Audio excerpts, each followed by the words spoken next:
재건축도 마찬가지죠. 재건축이 잘 된다고 해서 강북에 있는 재건축이나 지방에 있는 재건축이 잘 됐나요? 그건 아니에요. 그죠? 좀 유명한 인지도가 있는 데만 잘 됐다시피 재개발도 좀 유명한 지역들 일부만 또 잘 되겠죠. 거기에 돈이 몰릴 가능성이 높다는 겁니다. 좋은 건 뭐냐면 이 초과 이익 환수 제도라는 것은 여러분들 잘 알죠?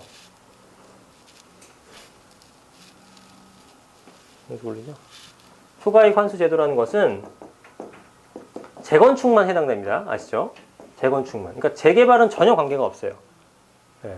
그러니까 재건축 초과이익 환수 제도로서 인해 재건축이 맛이 가버리면 재개발로 가는 거예요. 왜냐하면 도심권에서 투자하는 주택에 대해서는 뭐 방식은 신도시를 만들 수도 없는 거예요. 신도시 만들 땅이 없으니까 서울에. 그러면 결국은 재건축 아니면 재개발 이 두 가지 방식밖에 없는 겁니다. 뭐 지역주택조합 이런 거 하시겠습니까? 하는 순간 정말 나락으로 빠집니다. 네, 이거 하시면 안 돼요. 그러니까 재건축이나 재개발 같은 거밖에 없는 거예요. 그러니까 재건축 분양권이나 이렇게 서울권에 공급되는 건 이거밖에 없어요. 분양을 하거나 재건축을 하거나 재개발 조합으로 들어가나 재건축 조합으로 들어가나 분양권을 사거나. 근데 분양권 안 돼, 재건축 안 돼, 뭐 남습니까? 없죠. 재개발밖에. 그럼 재개발이 중에서 좀 유명한 지역도 있죠. 한남이나 성수나 이런 지역들 그런 데가 뜰 수 있다라는 거죠. 근데 뭐 개별적으로 이제 물건이라든가 개별적으로 속도가 어디까지 있는지 부분을 판단하셔야 되는 거고 재건축은 사실은 사업성 분석하기가 뻔하잖아요. 시세라는 게 있기 때문에. 근데 재개발은 시세라는 게 없어요. 그죠? 시세라는 게 없기 때문에 여러분들이 감정평가를 물론 감정평가하는 방법은 있습니다. 공시지가 1.3 곱해서 어쩌고저쩌고 하는데 그게 결국은 우리 감정사들이 아니니까 어떤 감정기관이 하느냐에 따라서 다 틀려져 버립니다. 그죠? 옛날에 한남더일 아파트 같은 거 어떤 거는 2,700, 평당 2,700, 어떤 거는 한 8,100. 감정평가 기관이라는 전문기관에 있는데 차이가 엄청나단 말이죠. 그러니까 누가 했느냐에 따라 틀릴 수 있기 때문에 감정평가가 얼마가 나올지를 아무도 알 수가 없어요. 재개발은. 그 리스크가 엄청 큰 겁니다. 무슨 얘기인지 지금 모르시는 것 같은데 지금 내가 재개발에서 5억짜리를 샀어요. 이건 재개발 구역 내에서 5억짜리를 샀습니다. 근데 현지 부동산이 얘기하기를 이거는 예상 감정 금액이 4억이래요. 그래서 얘는 25평을 배정받으면 추가 분담금이 25평은 지금 얼마에 주냐면은 일반 분양은 한 7억 5천에 정도 할 예정이고 조합원한테는 6억 원에 줄 예정이다 라고 합니다. 그러면 조합원 6억 원에 주는데 감정 금액이 4억짜리니까 여기서 추가 분담금이 얼마란 얘기예요? 자, 잘 생각해 보십시오. 4억짜리 감정 금액을 줬죠, 조합에. 6억짜리를 내가 받아왔어요. 분담금 얼마 내야 돼요? 2억이죠, 2억. 네. 자, 2억을 냅니다. 그러면 결국은 나는 뭐냐면 5억 주고 사고 2억을 냈으니 7억 주고 산 거란 말이죠. 근데 일반 분양보다 싸죠? 그럼 여기서 사업성 프리미엄, 이제 보통 우리가 1차 프리미엄이라고 하는데 여기서 얼마를 먹었습니까? 5천만 원 먹었습니다. 자, 조합원 가져가는 게 훨씬 로얄층이죠? 근데 보통 서울에 있는 거 웬만하면 여기 프리미엄 붙죠? 일반 분양도. 그럼 여기가 5천 붙어요. 네, 그죠? 그럼 나는 한 8천 붙어요. 그죠? 그러면 얘가 얼마야? 8억이죠, 8억. 8억이 되는 겁니다. 내 거는 얼마냐면 8억 3천이 되겠죠. 더 붙으니까. 더 로얄층이니까. 사실, 8억 3천이 되는 겁니다. 그러면 나는 얼마 주고 샀죠? 7억 주고 샀는데 8억 3천이 됐기 때문에 1억 3천을 버는 겁니다. 이게 재개발이에요. 이게 재개발인데 예상 감정 금액이라는 건 말 그대로 예상이에요. 근데 이게 실제로 감정가 가다 보니까 2억 나왔어요. 2억 나왔습니다. 2억 5천 나왔습니다. 그럼 2억 5천이었으면 나 6억짜리 받았으니까 분담금 얼마 됩니까? 3억 5천 되는 거죠? 3억 5천이면 나 얼마 주고 샀어요? 8억 5천 주고 샀죠? 근데 내 거 지금 얼마인데? 5년 6년 기다려가지고 돈 넣을 거 다 넣고 개고생 다 했는데 2천만 원 마이너스죠. 이럴 위험이 큰 게 재개발이라는 거예요. 재건축은 예상 감정 금액이 거의 뻔합니다. 뻔하잖아요. 근데 이거는 알 수가 없어요.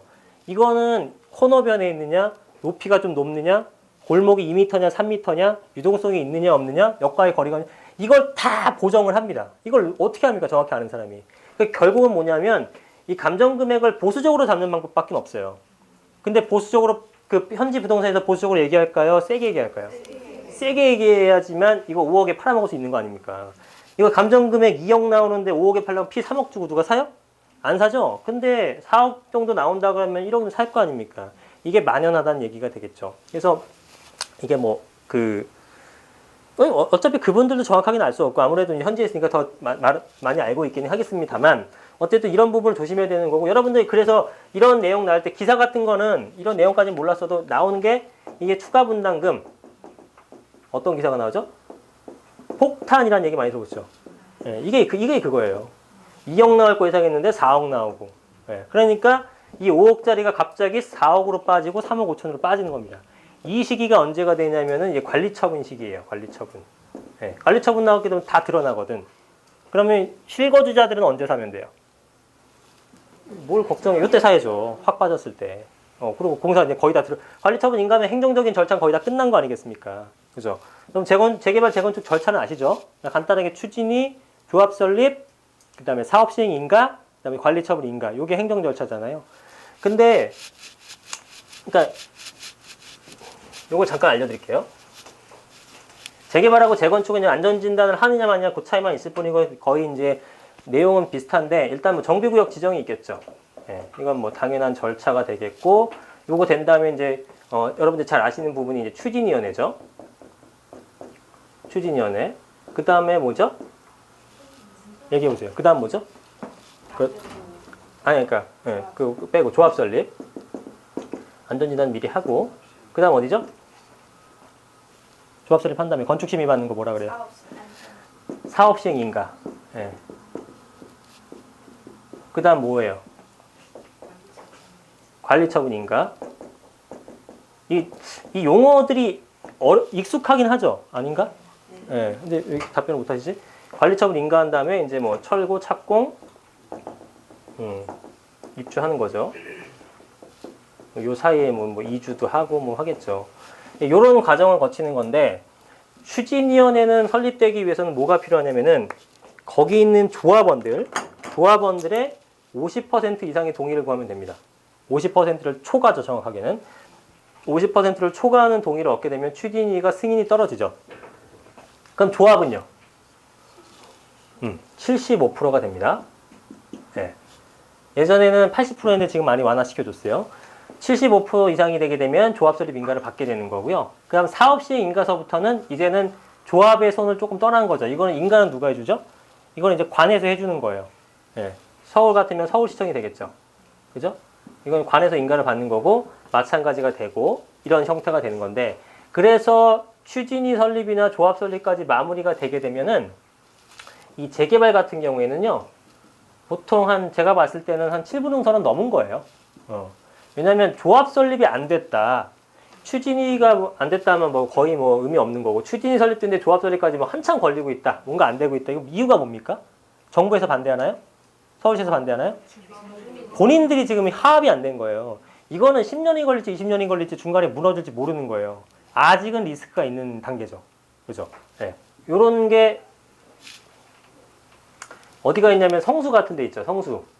성수지구 같은 게 지금 10년째 여기서 멈추고 있는 거예요. 근데 최근에 기사 보니까 이제 조합 설립 다음 달에 뭐 인가 신청한다 이러고 있더라고요. 뭐 얼마 정도 채워졌는지는 조합에서만 알 뿐이니까. 여하튼 이런 식으로 되는 지역 같은 경우는 약간의 리스크가 있다고 보면 되는 거고 그러나 조합 설립까지 끝내게 되게 되면은 어쨌든 내부적으로는 문제는 없겠구나라는 걸 우리가 간접적으로 확인할 수가 있겠죠. 그러니까 조합 설립이 돼야 되는 부분이고 그 다음에 이제 과학사업시행 인가 넘어가는 부분 여기서도 좀 걸리는 애들도 있기는 합니다. 근데 그냥 일반적인 재개발 구역 같은 건 걸릴 게 전혀 없어요. 얘네가 하라는 대로 조금 하면 돼. 그죠?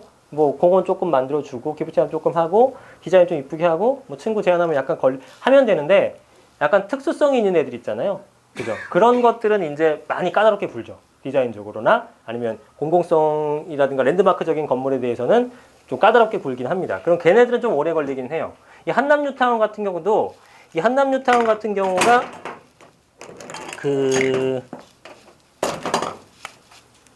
원래는 얘네들도 한강변에 있기 때문에 높게 짓고 싶겠죠. 근데 지금 서울시장의 의도는 뭐냐면 경관 훼손을 하면 안 된다라는 논리를 갖고 있죠. 맞는지 틀린지 떠나서 이 사람은 지금 그런 의견을 견지하고 있기 때문에 높게 못 짓는단 말이에요. 그러니까 사업성이 떨어지니까 서로 간에 막 절충을 하고 있는 거예요. 그 단계만 지금 몇 년을 하고 있습니다. 한남동 같은 경우에는. 그 단계만. 그래서 여기서도 물론 길어질 수 있긴 하지만 보편적으로는 여기가 끝나게 되면 이거는 단계는 심지어는 여기까지 오는데 한 6개월 만에 끝나는 데도 있어요. 예. 요거는 뭐 정해짐은 없습니다. 몇 년 걸린다, 몇 년 걸린다. 후다닥 냈는데 야 니네 오케이 이 정도면 됐어. 아니면 이렇게 그렇게 할게. 넘어가는 거예요. 예. 넘어가는 거예요. 근데 한참 걸린 데도 있고 아닌 데도 있고. 그러니까 요거는 구역별로 좀 틀리게 되겠죠.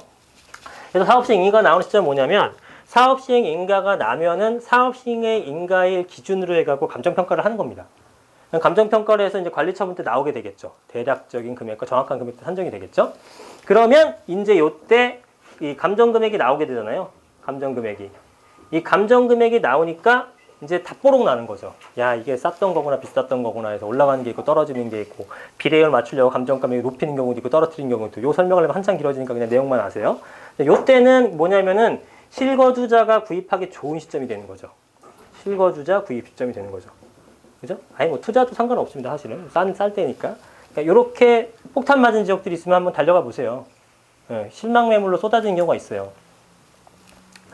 그러니까 이제 한번 보시면 될 것 같고, 그 다음에 이 처음 단계에 있는 투자를 할 때는 추진이나 조합 설립 이런 거 할 때는 얼마나 길어질지 모르잖아요.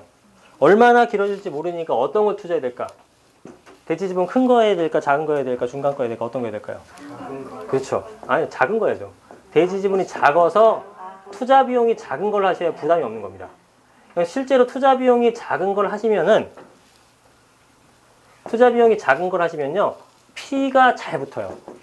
왜냐면 너도 나도 여기는 10년 기다려야 되는데 10억짜리 사겠습니까? 아무리 좋아도 안 사. 5천만 원짜리 사죠. 그죠? 그러니까 5천만 원짜리 나도 5천만 원 너도 5천 다 5천만 원짜리 살려고 하니까 5천짜리 6천 되고 6천이 7천 되고 7천이 8천 되는 거예요. 그러니까 초기에는 피값이 많이 붙이죠. 10억짜리야. 나 원체 좋아. 감정가 12억 나와. 마이너스 피야. 그래도 안 사요. 초기에는. 될 줄 안 될지도 모르는데 안 되면 꽝인데.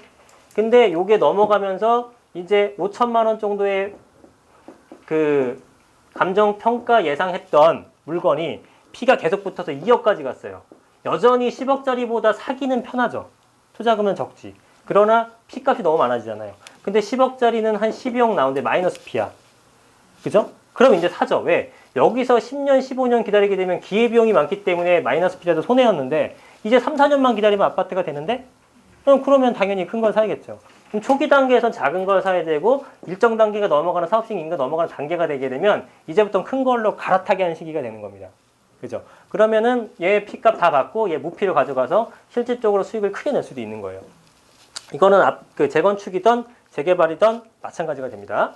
그래서 이런 식으로 뭐 전체적인 틀은 움직이시면 될 것 같아요.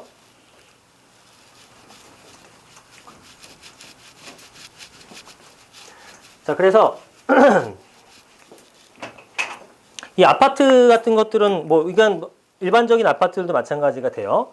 그래서 필로티 구조로 요즘에 지어지는 건 다 필로티 구조로 되죠. 전체 지하 주차장 구성되고 가구당 주차 대수가 왜냐하면 이제는 가구당 주차가 2대인 집이 상당히 많아졌습니다. 예, 그래서 한 대씩만 걸어도 되게 부족해요. 그래서 넉넉한 아파트가 좋고 강남에 있는 것들은 요즘엔 2대가 다 넘더라고요. 세대당 평균. 예, 조금 고급 아파트들은. 그리고 1층이 이제 다 이제 지하 자체가 구성됐기 때문에 1층에는 차가 안 다니죠. 그래서 단지 내에 환경적으로 좋고 산책로가 정비되어 있는. 그러니까 대단지겠죠. 산책로가 200세대짜리에서 나오겠습니까? 가다 보면 바로 뒤로 돌아서 와야 되는데 안 되니까 산책로가 있는 것들은 넓은 아파트가 되겠죠. 그래서 그 내부에서 원스톱으로 다 할 수 있는 것들. 네 번째는 세대 밀도가 낮고 동간거리가 넓어서 일조권이 좋고 조망이 잘 되는 아파트. 뭐 당연하고요. 용적률 낮고 그 동간거리가 넓어야 이제 저층도 일조권 걱정이 없겠죠. 대지 지분이 넓은 아파트. 그다음 층간소음. 이거는 뭐 항상 나오는 얘기니까 층간소음이 없는 아파트. 이게 이제 뭐 말이 많은데 층간소음도 이제 그 이웃을 잘 만나야 된다. 맞는 얘기인데요. 유난히 층간소음 안 되는 그 아파트가 있고요. 그때 지어진 아파트들이 있습니다. 예, 그럴 때 좀 2000년대에 전후한 것들이 조금 상당히 심각하고요. 그 내장재 자체가 약간 틀려서 그래요. 오히려 80년대, 85년도 전에 지어진 것도 오래됐잖아요. 더 튼튼합니다, 사실은. 근데 90년대 지어진 이후나 2000년대까지 지어진 것들을 막 허가내줄 때, IMF 때 이후에 힘들어서 개발하겠다고 했을 때, 바닷모래 같은 예. 그래서 여러 가지 이제 그 라멘 구조냐 벽돌식 구조냐 다 틀리기 때문에 그런 걸로 인해서 층간소음이 좀 심하고 아닌 것도 분명히 있습니다. 그러니까 그 부분도 잘 알아두셔야죠. 왜냐하면 층간소음이 좀 시끄럽다고 조금 소문이 나버리면은 수요 많이 줄어요, 확실히. 예. 특히 실거주자가 많은 지역 같은 데, 그러니까 영향을 분명히 미치는 겁니다. 잘 이런 것도 미리 한번 확인해 보셔야 되고 부동산에 물어보면 될까요, 안 될까요? 당연히 그런 일 없다 그러죠. 예. 그러니까 그럴 때 어떻게 조사하시는 거냐면은 예를 들어서 여러분들이 뭐 그 지역이 어디 있을까? 저기 뭐야? 옆 동네 뭐 예를 들어서 평촌이라는 동네가 있고 삼본이라는 동네가 있다. 옆 동네잖아요. 그러면 평촌에 있는 조사를 하고 평촌의 단점을 얘기를 안 해준단 말이에요. 삼본을 가서 평촌을 물어보잖아요. 각종 단점이 다 나옵니다. 삼본에 가는데 삼본의 단점을 알고 싶다. 평촌 가서 물어보세요. 그럼 다 나옵니다. 여기가 왜 좋고 거기는 왜 안 좋은지. 그러고 나서 여러분들이 판단하시면 돼요. 진짜 자세히 나옵니다. 예. 그리고 7번째, 외부인 출입 통제 철저하고 관리가 잘 되고 전체적인 보안이 뛰어난 아파트, 구조 뛰어난 브랜드 요즘엔 중요해졌죠. 특히나 이제 그 브랜드 또 이제 좀 모르게 실스테이트 같은 경우에는 그 뭐죠? DH인가? 맞나요? 아너힐즈 같은 이렇게 이제 브랜드화를 시키는 거고 프로저 같은 것도 프로저 서밋 뭐 이런 식으로 해갖고 더 이제 업그레이드 시키는 것들이 있습니다. 그래서 이렇게 해서 고급화하는 그런 아이덴티티를 쓰는데 어쨌든 브랜드가 어떤 거냐에 따라서도 확실히 차이가 있죠. 자, 9번째, 단지 내 입주민 이용실이 많은 아파트. 이게 요즘엔 상당히 많이들 선호하더라고요. 실거주자한테 굉장히 중요한 것 같은데 커뮤니티가 잘 돼 있는 거예요. 기본적으로 독서실, 카페, 시설, 뭐 교육시설, 헬스장, 탁구장, 당구장, 테니스, 수영장, 그리고 카누장도 있어요. 카누 하는 데도 있고요. 요즘에는 바베큐장도 있고요. 다트 시설 같은 거 있고 그 다음에 스카이 라운지가 있습니다. 스카이 라운지가 그냥 카페죠.